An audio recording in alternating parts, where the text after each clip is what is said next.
Mr. President, members of the Senate, I will say that I know how Elizabeth Warren feels. Yesterday, Senator Warren was shut down when she chose to stand up and speak out against the nomination of Jeff Sessions. Senator Warren tried to read a letter from Coretta Scott King in opposition to Jeff Sessions' nomination for federal judgeship in 1986. Coretta Scott King was a great Atlantan. She was a great Georgian. She was a great American in her own right, standing shoulder to shoulder with her husband.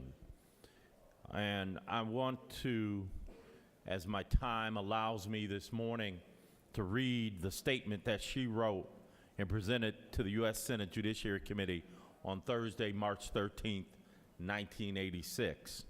She wrote, "Mr. Chairman and members of the committee, civil rights leaders, including my husband and Elbert Turner, have fought long and hard to achieve free and unfettered access to the ballot box.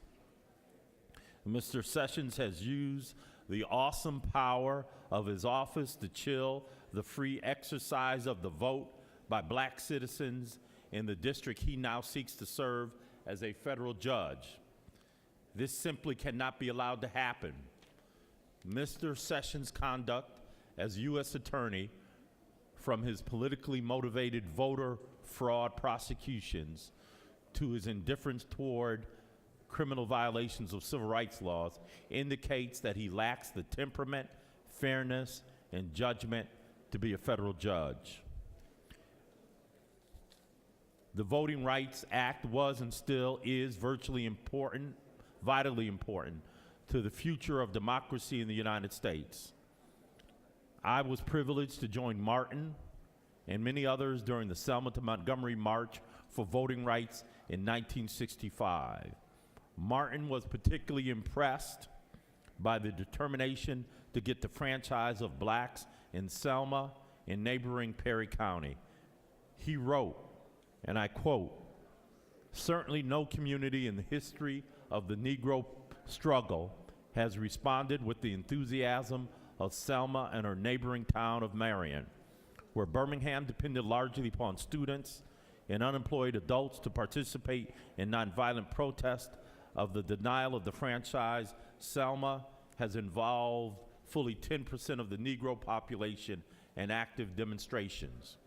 He went on to say, "It has long been an uphill struggle to keep alive the vital legislation that protects the most fundamental right to vote.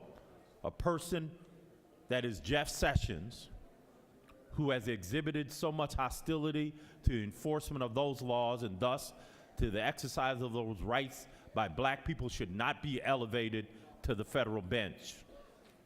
The actions taken by Mr. Sessions in regard to the 1984 voting fraud prosecutions represent just one more technique used to intimidate black voters and thus deny them this most precious franchise.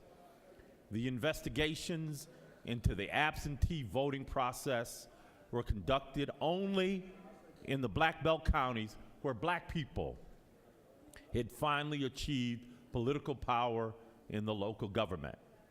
Whites had been using the absentee process to their advantage for years without incident. Then, when blacks, realizing its strength, began to use it with success, criminal investigations were begun. In those investigations, Mr. Sessions,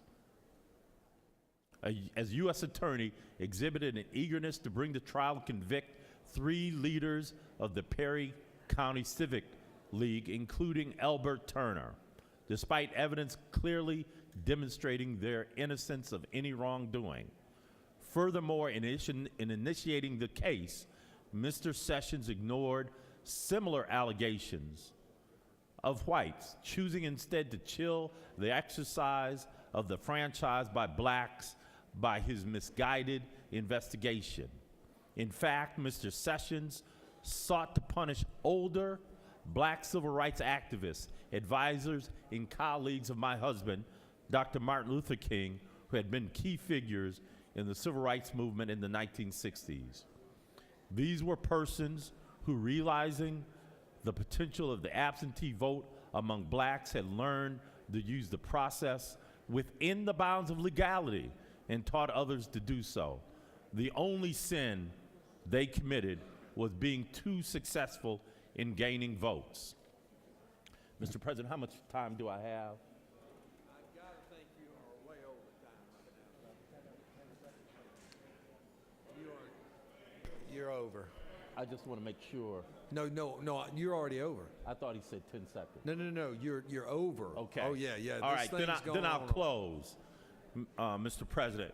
But the point that I wanted to make is, as I said earlier in this session, you can't shut down an idea.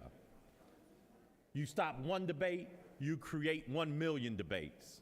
As a matter of fact, maybe we should thank Mr. McConnell for his obstruction, because what he did, if you read the analytics, is make what Coretta Scott King said in this letter even more popular, more widespread. So in a sense, I thank Mr. McConnell, because when you try to stop debate, when you try to suppress ideas, people rise up, and that's what people are doing now. People are rising up. Thank you, Mr. President.